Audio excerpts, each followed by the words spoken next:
Hello,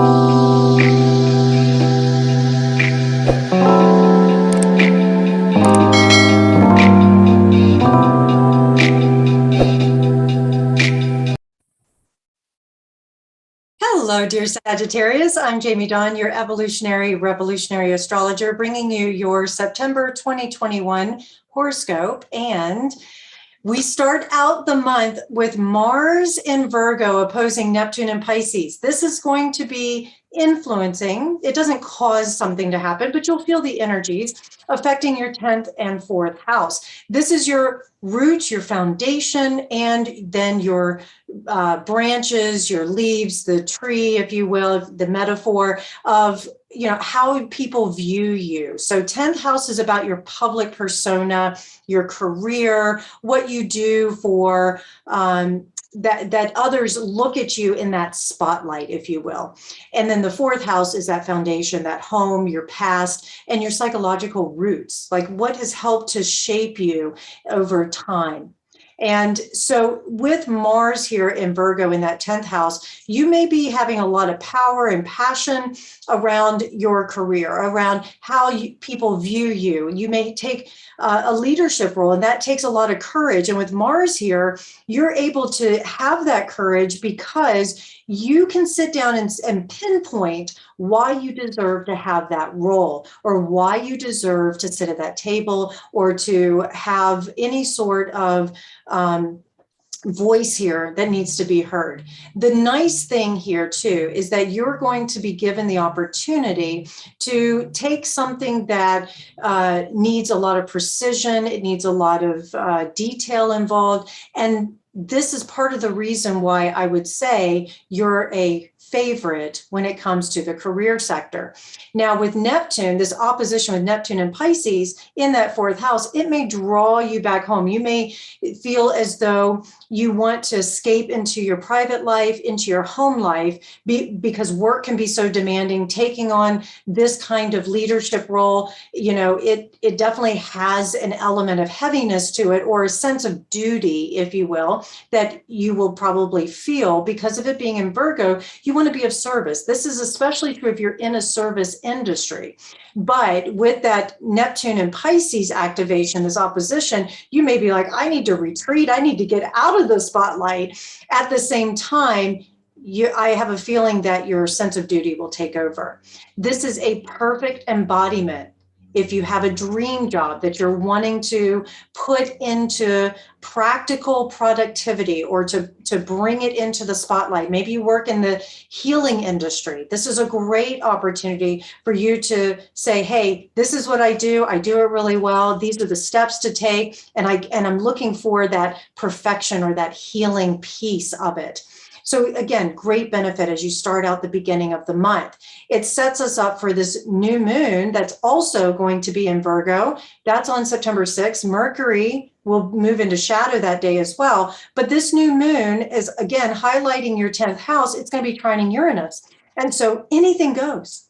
And the great thing is this is an Earth trine. And so this is about manifesting. So this activates your reputation, your career, where you spend your most time, and it gives you a bit of a life's mission. So if you've been struggling with like, what's my purpose in life? Well, with this trine happening with Uranus, you may suddenly go, now I know my purpose because I've hung my shingle out, or I've put myself out there, or someone has placed me in this status where I can be of greater service. And we know that meaningful work gives us a sense of purpose, and it gives us a sense of fulfillment. And that's what I would say this new moon can activate. If you're not happy with your reputation, your career, or a role that you've been playing, this new moon could have you evaluating it and really looking deeply at, what do I need, or what do I want in order to achieve my goals when it comes to, say, meaningful work, or how I show up in the world to others.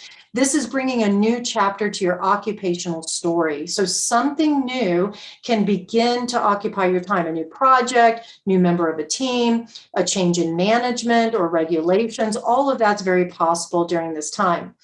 Also, this new moon is all about planting the seeds of what you want to grow in the future. So if you're looking to grow a business, if you're looking to grow your status, if you're looking to take on more responsibility, you have to really do some evaluating. And this is where Mercury retrograde can benefit you, is that you can reevaluate how much energy and resources and all of that do I really have to give in another role.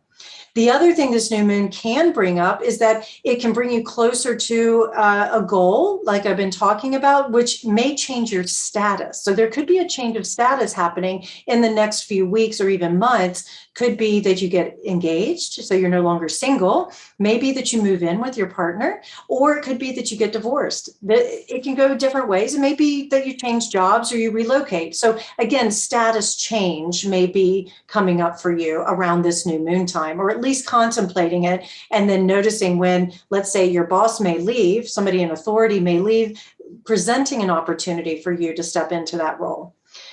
Venus moves into Scorpio on September 10th. This is going to activate your 12th house. This is a very potent house internally. So a lot of things happening on the subconscious level or behind the scenes, or maybe even looking at patterns that have kept you imprisoned or have kept you sort of stuck. With Venus moving here, she can attract opportunities and situations that you get to feel, all these emotions that maybe you haven't had time to look at, maybe you've been forced to repress them for a while. They could very much come up and out now, which can benefit you, especially if you are looking at love and romance. Let's say you're a single Sag and you want to attract somebody who maybe is of more spiritual nature, or maybe has more emotional intelligence than what you've been used to in the past. This is a great time to do that. Also, it may bring in a healing relationship, a relationship that allows you to go into it with the opportunity for you two to work together to help each other heal from past hurts or things that maybe you just didn't even know were there, but it can be very complementary. If you're coupled, this placement may have you and your partner retreating behind the scenes, giving yourselves time to just process emotions that maybe something in the past has either disrupted your relationship or added an added stressor, and you just haven't had time to process the emotions. This is an opportunity for you to do that. Your intuition and your perception is going to be on high alert. Watch out for the empathic nature in you, especially as in high sensitive. You may end up feeling other people's stuff so much that you don't know which one's yours, which one's theirs. So this is a time where you do need to retreat, to nurture yourself at times, really seeing the truth about things, about what you value, because Venus is all about our values. You want to know what somebody values? Look where they spend their resources, right? Time, energy, money, that sort of thing. And so what you may find is that as situations and interactions arise, you need time to process. And so the focus may be on the romantic nature, but also on the value nature. So if for some reason a situation shows up and it doesn't line up with your values, you could be very passionate and intense about going, this is not lining up, or the truth of this is that I need to distance myself for just a little while so I can get my head around it. This is also a time where you may feel that your love won't be appreciated or reciprocated. And if that shows up for you, then it's important to let that work you a little bit, have those deeper conversations. With Venus and Scorpio here, love and sacrifice go hand in hand. You may feel like you're sacrificing so much for your partner, or so much for, let's say you're in the dating world and you're like, I keep going on these dates and I'm sacrificing my time and I'm sacrificing my emotional body and it's not working out. And I offer, please be patient with it. It is a process. Trust the process. Mars enters Libra on September 15th. In your 11th house. So your 11th house is going to be pretty active for the month of September, even into October. This is the house that you have your wishes fulfilled, or that you have wishes. You also have friendships, community, collaboration, like-minded individuals. that's what's going to be really important. And with Mars here, Mars takes on a more passive role in Libra. So you're going to be looking at your friendships and how to negotiate certain things, or maybe have a nice lively debate that comes up with some new negotiating or some new ideas that you guys get to implement together.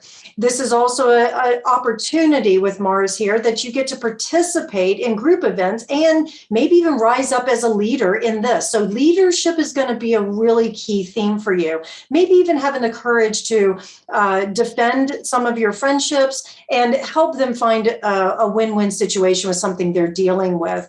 And I will say this can be a stressor time for everybody with Mercury going retrograde at the end of the month, but it'll be in shadow the entire month of September, creating some confusion and miscommunication. And so you may be the one that initiates for your friends to say, hey, let's find a win-win situation here, or let's problem solve this together. I have the courage to do it because I believe so much in what we're doing.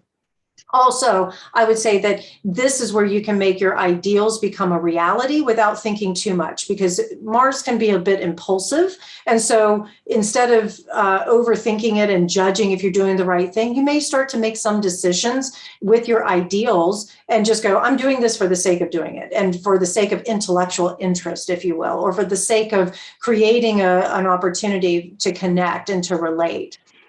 The sun will trine Pluto. Sun will stay in Virgo till the 22nd. It trines Pluto on the 17th, and then Venus makes a square to Saturn on the same day. So there's going to be this natural push and pull tension kind of moment leading up to a full moon in Pisces on the 20th.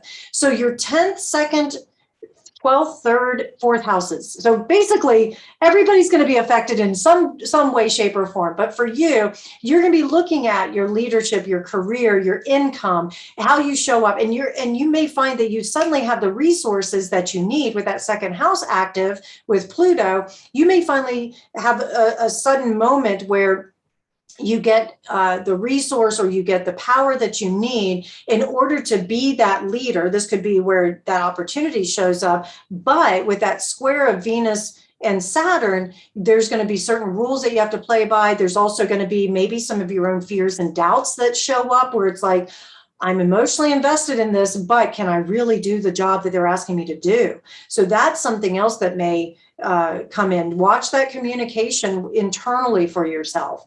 Also, keep in mind that it's leading up to this full moon, and full moons are about releasing. Now, a full moon in Pisces can be very gentle and healing and compassionate. That's the positive side of Pisces. The shadow side of Pisces is it can create an illusion, and it can give us sort of this false hope, or this feeling of merging with everybody and sacrificing things. So it could go many different ways, but with this active in your 4th house, it's going to be activating feelings and thought processes around family, security, what you feel is home, where you feel you belong. So it can bring these feelings out into the open, and how you communicate them is going to be important, and who you communicate them to. So do watch the sensitivity of this full moon. I have a feeling a lot of people may be overly sensitive, and because Mercury is in shadow about to retrograde,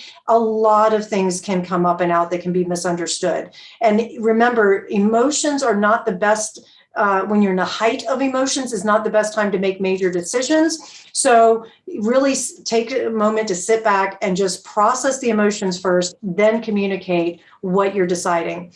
I would also say that now is a good time with this full moon. If you've recently moved, or if you've been unpacking things from your home, you can finally feel settled. But also, I'm going to look at it from a psychological aspect. If you've been unbinding or unpacking certain things inside of yourself, certain situations, or that you've been wrestling with a particular relationship dynamic or a decision that needs to be made, you may finally feel settled in it and say, you know what, I'm making this decision because it belongs for me, and it feels like truth to me, and it gives me a greater sense of security, because that's another big theme for this full moon. You're going to want some security. This is also where it could activate family situations. So you may become illuminated to some needs that family members have, or some other area of your life that involves family where you may need to spend more time with them. And now it's time to connect. And also, I would say something from your past, especially because of Mercury retrograde, but also with this full moon activating that fourth house, which deals with the past. There's going to be people and situations from the past that come back for you to speak truth to, for you to get some illumination on, some awareness around. I think this is going to be really good for you to be able to make more decisions in the future about what do you need to be the best version of yourself, and who do you align with? Who celebrates you? Who gives you that rooted feeling or that foundational feeling? I think that's probably the biggest thing, is that if you're interacting with others and they create anxiety, or being with them drains you, or all you want to do is escape after you've spent time with them, you're going to probably have a make or break situation towards the end of September. When the sun enters Libra on the 22nd, it's going to activate that 11th house. This again indicates to me the energy around friendships and groups. You may let a friendship go, or a group. It's very possible during this time, because it's been draining you. It's taken up too much of your time. It's not reciprocated, and you're looking for that reciprocation. You may also, with the sun here and then Mercury also going to play around in this sector for the entire month of September, that you may look at collaborating with your friends and helping them make their dreams come true. So you may feel really tugged or really pulled towards helping your friends, and they need you. And you know what? You can show up for them. And I think if you felt like your world had gotten really constricted or small for a while because you've been either focused on career or public status or things like that, now you get a chance to expand your social circle. I have a feeling September is going to be very social. We know the more we interact with people, it's like being in an alchemical laboratory.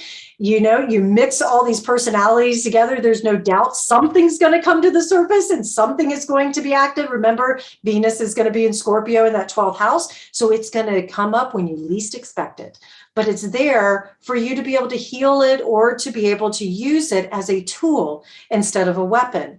Now, the other thing with the sun in your 11th house and then Mercury retrograde, I have a feeling that you'll be revisiting certain subject matters with your friends and with the groups, and ways in which you can continue to create win-win situations. So if there's been tension here, you may be able to find solution, but you're going to need to take your time with Mercury retrograde. And that's the gift of the delays and the reevaluation of things. The other thing is, you may have these really high ideals and you want to get the best opportunity to express them and to put them into practice, and you're not going to wait for anything. But with Mercury, you're going to be forced to wait for certain things, because you're not going to get all the information you need, or you're not going to have all the support you need right at once. It may also be that if you decide you're ready to, let's say, date, that online dating is perfectly fine, but with Mercury retrograde, not everybody's going to be as they appear to be. There could be frustrations, catfishing, you know, whatever that all is involved. But if you can see it as, I'm just going to have fun and I'm just going to see what can be mixed up, this is a great time to do it. I will offer this for every sign. Try not to start a new relationship during a Mercury retrograde. It doesn't mean you shouldn't date. It just means don't take it seriously. Don't look at this person as, oh, this is going to be my forever person. It's more like, I don't know you any more than you know me. Let's just take our time, because certain things are going to need to be revisited throughout the process. The other big theme with Mercury retrograde on the 27th through October 23rd, that this has everything to do with you dealing with other people. And that when Mercury is in Libra, you can adapt your speech pretty much to anybody. It makes you very understanding, very accepting of other people's differences. And one of your superpowers, if you will, is to be able to communicate with various people from all walks of life without judgment, making them feel welcome and feel safe. So what does this mean? It means that it's very possible you could receive some information, some secrets, because Venus in Scorpio, you could receive some secrets that were hidden from you that suddenly come forward, maybe about a friendship. Maybe your friend reveals they got something, a secret revealed, and they need help processing it. Or it could be that something you didn't even know you wanted suddenly shows up and you're like, I didn't even know I wanted it, but this is great. It could be many different things, but you also may be looking at long-term vision and new ways of discovering things, new perspectives, that sort of thing. I would say September is going to have you, if I had to give it an overall theme, very much in a counselor, advisor, how can I help kind of role for your friends, for those loved ones that you feel comfortable with, and maybe even somebody from your past coming back to say, hey, I actually want to see where this relationship could go a different direction. And how do we do this together? And so when that shows up, you can welcome all these different ideas. You can let go of any judgment you may have had of their past behavior or anything like that and start something new as time moves on. Because again, Mercury will not be out of shadow till November. So you've got a good 2 months to just walk through gently all these different conversations and connections, especially with your friendships, especially with what you ultimately want to manifest as your wish fulfilled. So spend time with this new moon in Virgo, getting really clear. What is it that I ultimately wish? Why do I want it? And what practical, tangible ways can I keep myself and my values in alignment? Because regardless of the outcome, I need to have peace with myself. All right, Sag, I really hope that this helps. Please like, subscribe, share, comment, and find me at jamiedawn.com. I look forward to hearing how the month goes. Take care.